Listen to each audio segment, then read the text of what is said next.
Most brands think that they need a massive email list before they can start to see some kind of return from email marketing. But if you've got anything from as little as 1,000 people visiting your store every single month, then you're leaving money on the table. Think for a second about how people shop. So they visit your store, they browse, they get distracted, and then they leave. And that might not be because they are not interested, but simply because of it's a fact of life. We get distracted with more important things that we have to do. This is exactly where email thrives. It doesn't interrupt people, it follows up with them when they've abandoned something. So there's a psychological principle which is called the Zeigarnik Effect. And what that means is that people tend to remember things that they haven't completed. Me personally, I get like an itch in the back of my head if there's something that I know needs to be done that I've still not completed. So when somebody visits your website, they browse around, they add something to their cart, and then they abandon it for whatever reason because they get distracted or they're comparing other options or they think they'll just come back to it later. If you then follow up in their inbox with a reminder or some kind of insight about the product that they were interested in, then that's going to initiate the beginning of that effect where people think, I need to finish that, I need to finish the order. You know, if somebody's doing Christmas shopping, for example, then that's a kind of I see it as a task, something you have to do every year. That's quite stressful because you don't know what to get people and then you just want to get it done and get it out of the way. So that can take me sometimes weeks to decide what to buy for somebody. But if I have somebody who's reminding me what I'm checking out, what I'm looking at, then it's going to increase the chance that I go back to that website and place the order. So let's break down some maths really quick then. Let's say that you get 10,000 people who visit your site every single month and you've got a basic pop-up in place that captures maybe 5% of those. That's 500 people who are joining your list every month. Now let's say that just 5% of those people convert via your welcome flow or abandoned checkouts or whatever it may be. That's 25 sales every single month that you didn't previously have. Now times that by your average order value, maybe it's $60 or something, and that works out to be about $1,500 in sales that you didn't have, and that's completely on autopilot. So we're not always talking about aggressive follow-up here. We're simply trying to be a bit more thoughtful, a bit more helpful in the follow-up when we're reminding people about their orders. So this is why the brands who are successful with email, they don't wait for that perfect time when they feel like everything's working perfectly. They start immediately and they build early and then they optimize it over time. Ultimately, email is a data game. The more data that you gather, the more you can tell what strategies do and do not work. And the only way you're going to know that is by simply testing it. So you really want to get this in place as soon as you can. So now we're going to cover when to actually build your flows and when to start campaigns as well. So this isn't just about the flows, but also the manual campaigns. So there's 5 key flows that you want to get in place that are going to make up the majority of your revenue. So the first is your welcome flow. Okay, everybody knows what that is. I think I've done another video on this, breaking each one down. But in general, you want a welcome flow, you want an abandoned checkout, an add to cart flow, which is different to the checkout, a post-purchase cross-sell flow, and then a browse abandonment flow as well. So those are your key 5 that you want to have in place, and you'll find they make up the majority of your sales from automations every month. So these are just the foundations, right? You don't need a massive list for this. They just catch people who've already showed some kind of intent and then guide them over the line. So when should you actually get your flows in place then? Well, it's a difficult question to answer really. I tend to set a thumb rule as for when you've hit 5K in sales, for example, then that shows that you've got some kind of product market fit and that your business is hopefully going to be going in the right trajectory upwards.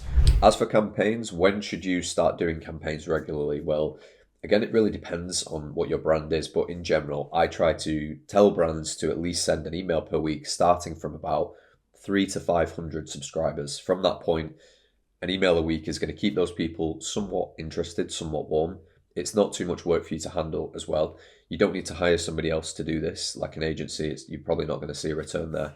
But in general, you want to make sure that you're contacting your list ideally once per week, or at least twice a month, so that you can keep your list warm and protect your deliverability. And it also trains your audience to actually expect to hear from you, because if you wait until you've got a list of 10,000, then the chances are by the time you've built that list and it's now worthwhile to do email marketing, the list is going to be unengaged. They're going to forget who you are, and it kind of just kills the value over time. So try and do some content, product stories, education, discount periods, of course, anything that kind of keeps those people interested in why your brand exists. So what are some of the big mistakes that we see from e-commerce companies? What do they get wrong? Well, the first one is, like I just mentioned, waiting until your list is big enough. So if you wait until 5, 10K or even more, then chances are that people who subscribed 6, 12 months ago, they've completely forgotten who you are, or they don't care anymore, or they've found a competitor who's engaging them a little bit more and constantly reminding that subscriber why their brand is important and essentially better than yours in the customer's mind. So don't wait until the list is too big. You want to start small and then scale it up. The second is emailing only during sales periods. So you don't want to be a discount store. You don't want to be known for only having discounts, only contacting people about discounts, because you'll set the tone for the rest of your relationship with the email list that you've got. You want to lead with value to begin with, and then sprinkle in the sales as smaller, maybe 10-20% of the overall content that you send. The next thing is sending to the full list. Now, this is difficult when you've got a small list of 300, 500, even 1,000 subscribers, because you want to make an impact with what you're sending. So I would focus more on engaged segments there, and then your customers from that point until you get a list that's a bit bigger. That's when you can start to segment more, and it will start to pay you for your time that you take to actually conceptualize these emails and send them to smaller groups.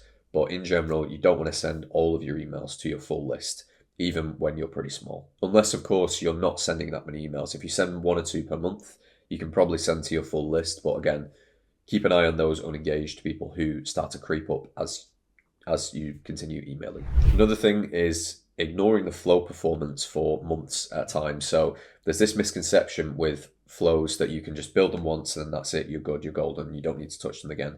It's not the case. So when you get those built in the first place, if you're working with an agency, or even if you're doing this yourself, all you've got to go on is essentially hunches, right? Or at least maybe some industry experience that has worked for other brands.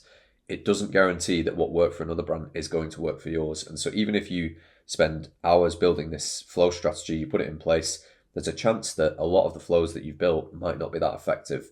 They need to be optimized over time, just like the way your campaigns do, where you test the send time, you test the segments, you test the different offers. You need to do the same with your flows. Otherwise, you'll just get this like baseline experience, and then after 6 to 12 months, it will just keep going down like that. So you want to be in a habit of looking at those flows, reviewing them, again, as often as it makes sense for the amount of volume that you're getting from those flows. And one last thing is outsourcing too early. So unless you're a brand that's got a massive backing from investors with unlimited cash reserves, you don't want to hire an agency or a full-time employee or sometimes even a freelancer to run your emails for you until you start getting bigger and better. The point of that is that if you're under, let's say, 5,000 people in your total list, you're probably not going to get a strong return on investment from a full service agency. So instead, just focus on building a solid foundation first. Get your flows in place, start doing the manual campaigns once per week, a couple of times per month at most. And then that helps you to get the basics there, get some kind of return on the flows that you've set up, keep people warm, and then build your list so that in 6-12 months, when you've got maybe 5-10K, maybe more if you're lucky, then you're going to have a great foundation. You'll have already got some data from understanding what does and doesn't work. And then when you start emailing regularly and you hire an agency, everything will become a lot more profitable. Your email list is very much like a fire. You need to keep feeding it if you want it to keep going. If you don't, then it's going to die. Similarly, if you blast it with too much fuel, then it gets out of control and it doesn't do anyone any good. So that's my analogy of the day for you on email. So a couple of real world examples for you then. Recently, I was approached by a supplement company. They're doing big numbers on Amazon, but they want to grow their D2C revenue. This is a tale as old as time where businesses want to move away from the marketplaces to retain extra margin, own the customer, etc. So they were doing, I think, about 80K per month on Amazon, which is great for us to work with. But their D2C store was doing less than a few £1,000s each month. So that isn't an example of something that's really going to work for us long term to begin with. So instead, what I recommended is that they get their flows in place and just focus on that. And then once they build up their email list, keep managing email themselves in-house. Hire a freelancer if you want to, just to run an email every couple of weeks. Get your list big enough, get your revenue coming in. And then once you hit maybe about 30K per month, that's when we can start to work together. So that's what I would recommend for you if you're in that position. I wouldn't hire an agency to begin with unless you're willing to funnel the profits from your Amazon or eBay store or wherever it is into D2C and properly invest into that. But again, to be completely honest, I think that what you should be doing instead, if that's you, is focus on your ad spend. Just get organic content going, get your ad spend targeting and finding new customers, try and find a way to prioritize becoming profitable. And then once you've got some kind of cash flow coming in from your D2C store, then you can start to hire an email agency and start retaining more customers. Another example for you, and to be honest, I've got dozens like this. I've met so many brand owners who think they've got their flows in place, where they've got a welcome flow with 1 or 2 emails and a checkout flow with just 1 email, and they're not doing any SMS, and they're not contacting any of their database with campaigns, and there's so much money that's being left on the table there. Another case study example I've got for you is for a blood testing company based in the UK. So we've worked with these guys now for, I think, like nearly 2 years. Yeah, we're still working with them right now. I think it'll be 2 years in January. So we've been working with them for quite a long time. Before we started working together, the owner told me that he thought email was a bunch of pants. That was his words, a very British phrase. If you don't know what that means, it just means that it's crap, rubbish, whatever. Until we started actually doing the emails for them, and then they started generating like an extra 20% revenue every single month, top line revenue, that is. So we've been working with those guys nearly 2 years now, and all we did was just come in and start actually sending emails each month.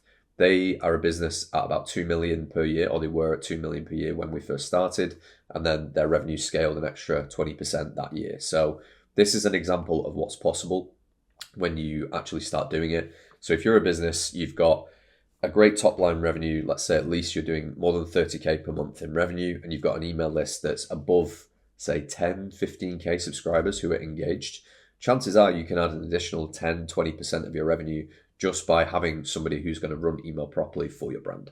Long story short, if you're wondering when do I start email, the answer is probably now. If you're looking into it and you've got all the things sorted, like your ads are doing well, you've got organic doing nicely, maybe your SEO is working well, then the whole point of email is not to really scale your company, it's to retain those customers that you're bringing in. So if you're spending on ads, you're spending on SEO, you're spending on content, you're putting lots of traffic to your site, which is perfect. It's the perfect environment for you to start retention. So if you're not doing it, then it's like filling a bucket with holes in it, and it's water's leaking out. I give this example all the time, but that literally is what email is designed to do, is plug those holes so that you can retain more customers and more revenue.